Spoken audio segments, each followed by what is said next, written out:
Hello, I am Yevon Vyas, and this is my computer science IA binder reminder, the Criterion D section. Usually I would be running this out of Terminal, but Terminal does not provide me with this BlueJ Terminal window, which shows me all of my data so that I can show you what the program is doing with ease.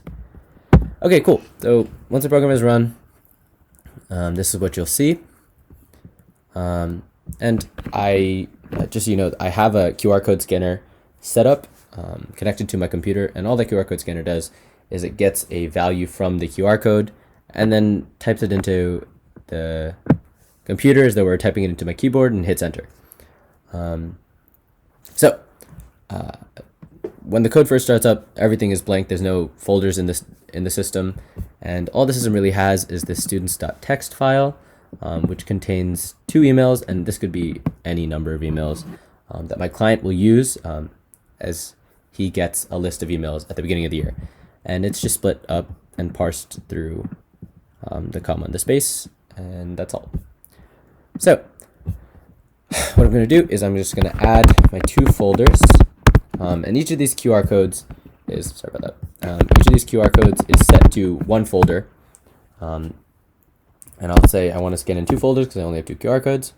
And so that's the first beep. The QR code is scanned in, meaning the folder is scanned into the system, and the second one is scanned in. After 2 QR codes are scanned in, it'll stop because it knows to stop. Now, when I click Set Students, you'll see from the terminal that this value is set to this email and this value is set to this email, which is exactly what I want. Now, when you first scan in, when you first click Set Students, it sets the initial value to true, meaning that the program believes the folder is in the cabinet. And if the folder is in the cabinet, it won't send out an email, and so I can't properly show my code. So what I'm going to do is I'm going to scan out my folders by just scanning them.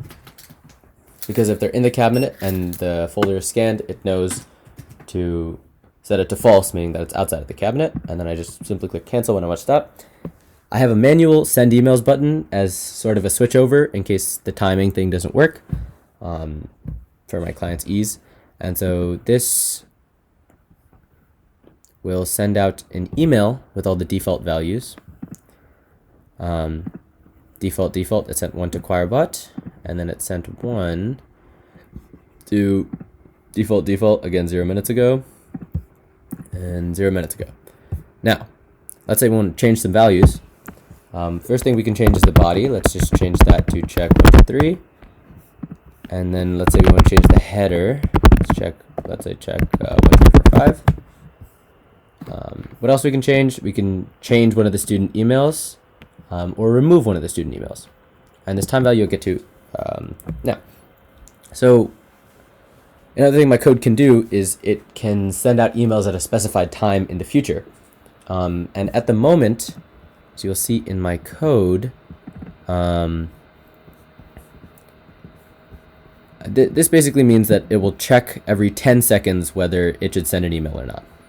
In my actual code, I plan to change that to checking every hour or possibly even day, just to save on processing space. So now I'll just write in the time that I want the email to be sent.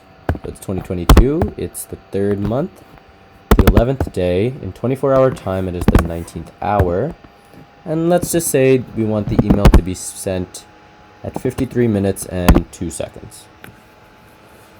And once I click OK, the change data class will be running.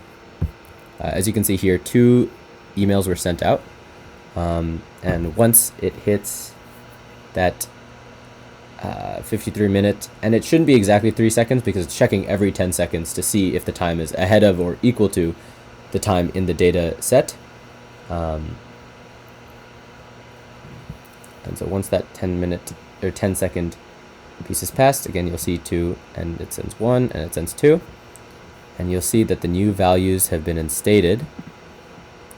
Check 1 2 3 4 5, check 1 2 3, and then we have check 1 2 3 4 5, check 1 2 3 sent to both emails. Now let's say I want to add 2 times, one for today and one for tomorrow. Obviously I can't show that in this video, but I can add 2 times that are maybe 15 seconds apart. It's 2022, the 3rd month, 11th day, 19th hour. Let's set it for 54 minutes and 20 seconds. And we'll just copy and paste that. Okay, and then we'll set a new time for 54 minutes and 30 seconds. And so now 2 times are in place, and it's checking every single time. So once it hits somewhere within the 10-second mark of 54 minutes and 20 seconds, as well as somewhere within the 10-second mark of 50 minutes and 30 seconds, it will send all 4 emails with the values. And so we can see that occurring. As you can see, this email was just sent 0 minutes ago. And again, this email was sent 0 minutes ago. And a similar occurrence should be happening here. 2 emails were sent, 7:54. And that is my code. Thank you very much.